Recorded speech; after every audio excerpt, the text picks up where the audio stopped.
सभी विद्यार्थियों को नमस्कार। मैं चैनाराम महला, असिस्टेंट प्रोफेसर राजनीति विज्ञान, राजकीय बांगड़ महाविद्यालय डीडोना से बीए द्वितीय वर्ष। आज हम भारतीय राज्य व्यवस्था के अंतर्गत केंद्र राज्य संबंधों का अध्ययन कर रहे हैं। केंद्र राज्य संबंधों पर चर्चा कर रहे हैं। केंद्र और राज्यों के मध्य, चूँकि भारत एक संघ है, तो संघ होने के नाते केंद्र और राज्यों के मध्य अक्सर कई सारे विषयों पर टकराव की स्थिति बनती रहती है।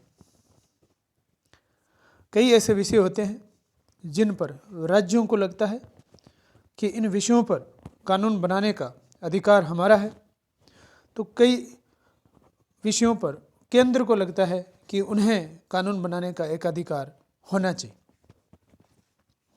तो वैसे तो प्रशासनिक संबंध, वित्तीय संबंध, विधायी संबंध,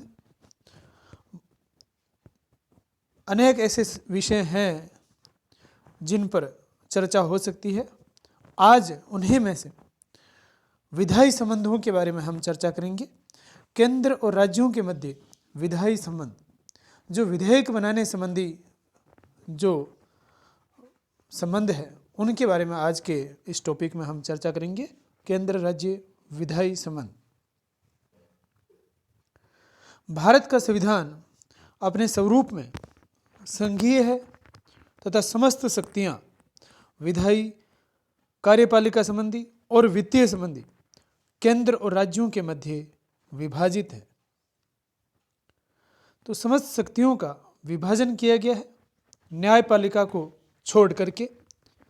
संविधान की 7वीं अनुसूची और भाग 11 व 12 में केंद्र राज्य संबंधों का वर्णन किया गया है। तो 7वीं अनुसूची में और भाग 11 और 12 में केंद्र राज्य संबंधों का वर्णन है विस्तार पूर्वक, और इसमें भी प्रशासनिक संबंध, वित्तीय संबंध और विधायी संबंध तीनों का वर्णन भाग 11 और 12 में किया गया है।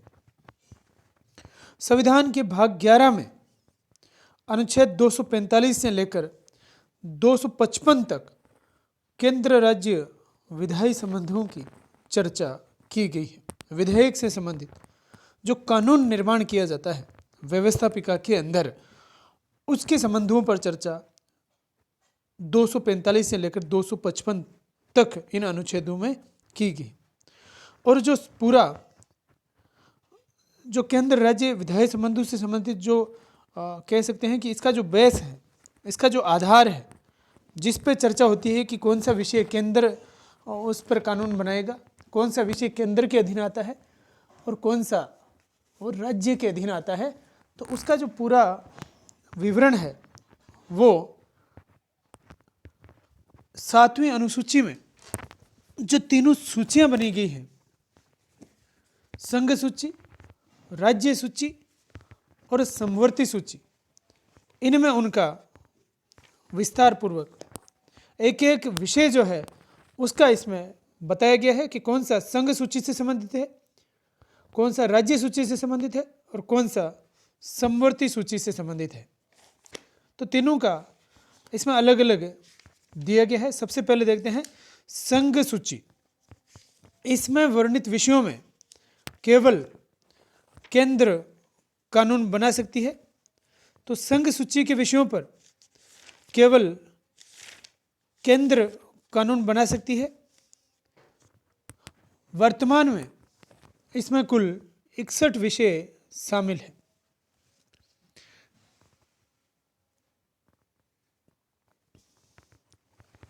वर्तमान में राज्य सूची में 61 विषय शामिल है और संघ सूची में देखें तो वर्तमान में कुल 100 विषय शामिल है। राज्य सूची में वर्णित विषयों में केवल राज्य सरकार ही कानून बना सकती है। समवर्ती सूची की बात करें तो समवर्ती सूची में सामान्यतः केंद्र व राज्य दोनों ही कानून बना सकते हैं और इसमें वर्तमान में कुल 52 विषय शामिल हैं। तो संघ सूची में 100 विषय, राज्य सूची में 61 और समवर्ती सूची में 52 विषय शामिल है। और समवर्ती सूची के विषयों पर अगर केंद्र व राज्यों के मध्य विवाद हो जाए तो उसमें केंद्र का कानून प्रभावी होता है। ये कहा गया है अनुच्छेद 254 के अंदर कि अगर केंद्र और राज्यों में विवाद हो जाए तो केंद्र का कानून प्रभावी होगा समवर्ती सूची के विषयों पर। इसी प्रकार जिन विषयों का किसी भी सूची में उल्लेख नहीं है उन्हें कहा गया है अवशिष्ट शक्तियां, और ये अवशिष्ट शक्तियां भारत में दी गई है केंद्र को अनुच्छेद 248 के तहत। अवशिष्ट शक्तियां केंद्र को दी गई है, अर्थात कोई ऐसा विषय जिसका तीनों सूचियों में उल्लेख नहीं है उस पर कानून बनाने का अधिकार केवल केंद्र को है। अनुच्छेद 245 कहता है कि इस संविधान के उपबंधों के अधीन रहते हुए संसद भारत के संपूर्ण राज्य क्षेत्र अथवा किसी भाग के लिए विधि बना सके। तो संसद जो है वो संपूर्ण भारत के राज्य क्षेत्र के लिए अथवा किसी एक भाग के लिए कानून बना सकती है, तथा किसी राज्य का विधानमंडल उस संपूर्ण राज्य अथवा किसी भाग के लिए विधि बना सके।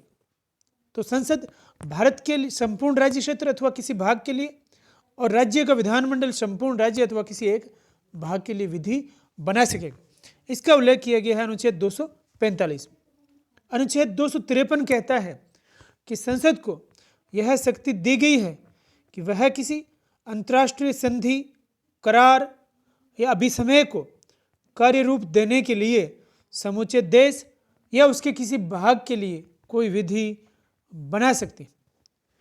तो अगर वो संघ सूची का विषय नहीं है फिर भी अंतर्राष्ट्रीय संधि व समझौते के संबंध में केंद्र को यह शक्ति दी गई है कि वो कानून उन विषयों पर भी बना सकती है जो राज्य सूची का विषय है। तो ये किसके तहत है? अनुच्छेद 253 के तहत।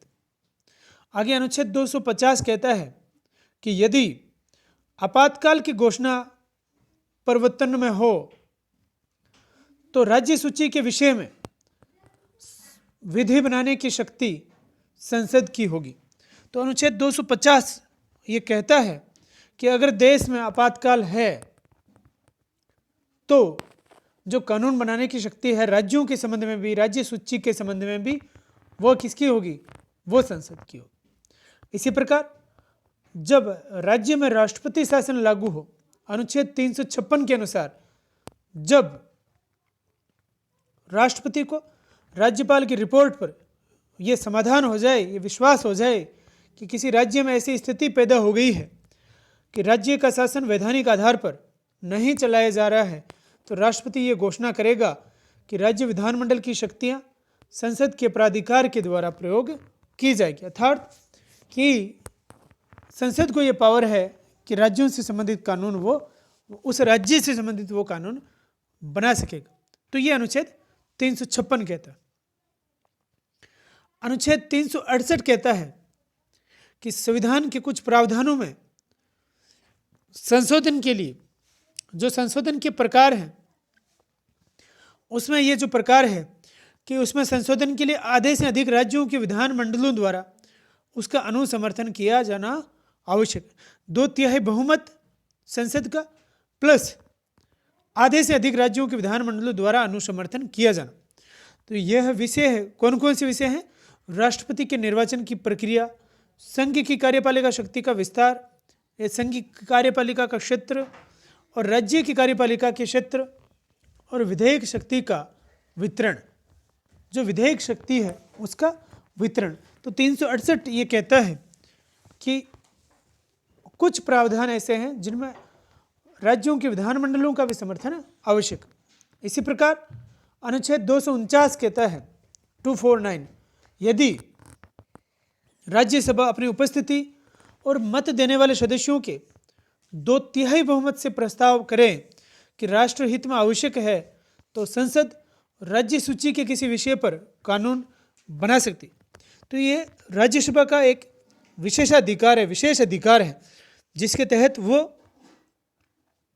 राज्य सूची के विषय को राष्ट्रीय महत्व का घोषित कर सकती है और उस पर फिर संसद कानून बना सकती है। और ये 1 वर्ष के लिए होता है और अगर इसको आगे बढ़ाना है तो फिर से प्रस्ताव लेकर के और हर बार 1 वर्ष के लिए इसको आगे बढ़ाया जा सकता है। ये अनुच्छेद 249 के तहत।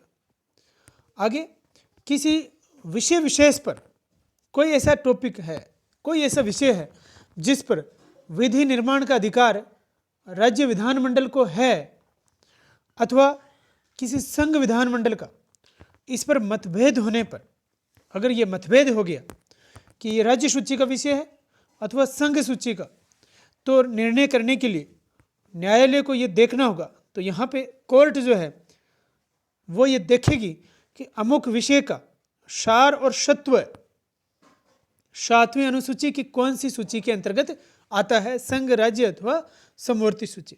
तो उसका सार और सत्व वो देखेगा सर्वोच्च न्यायालय। इसे सार और सत्व का सिद्धांत या doctrine of pith and substance कहा जाता है। तो परीक्षा में अगर हमसे पूछ लें, राजनीतिक विज्ञान के विद्यार्थियों को प्रतियोगी परीक्षा में पूछा जा सकता है कि सार और सत्व का सिद्धांत क्या है या doctrine of pith and substance क्या है, तो वहाँ पे आपको बताना है कि किसी विषय विशेष पर विधि निर्माण का अधिकार राज्य को है अथवा केंद्र को। इसका निर्णय करने के लिए न्यायालय द्वारा जब 7वीं अनुसूची में देखा जाता है तो उसे कहते हैं सार और सत्व का सिद्धांत। अनुच्छेद 252 के अनुसार 2 या 2 से अधिक राज्यों के विधानमंडल एक संकल्प पारित करके संसद से अनुरोध कर सकते हैं कि वह राज्य सूची के किसी विषय के बारे में विधि बनाए। ऐसी विधियों का विस्तार अन्य राज्यों पर भी किया जा सकता है। तो 2 या 2 से अधिक राज्य संसद से अनुरोध करते हैं कानून बनाने के लिए, तो वो राज्य सूची के विषय पर भी संसद कानून बना सकती है और इन कानूनों का अन्य राज्यों पर भी विस्तार हो सकता है। कब? बशर्ते की शर्त क्या है, संबद्ध राज्यों के विधानमंडल जो जुड़े हुए हैं उससे प्रभावित हो रहे हैं वो सभी राज्यों के विधानमंडल इस हेतु संकल्प पारित करें। तो ये इस प्रकार संघ की कुछ ऐसे प्रावधान है जिसके तहत राज्य सूची के विषयों पर भी संघ को, केंद्र को कानून बनाने की छूट मिल जाती है। तो ये था केंद्र राज्य विधायी संबंध। धन्यवाद।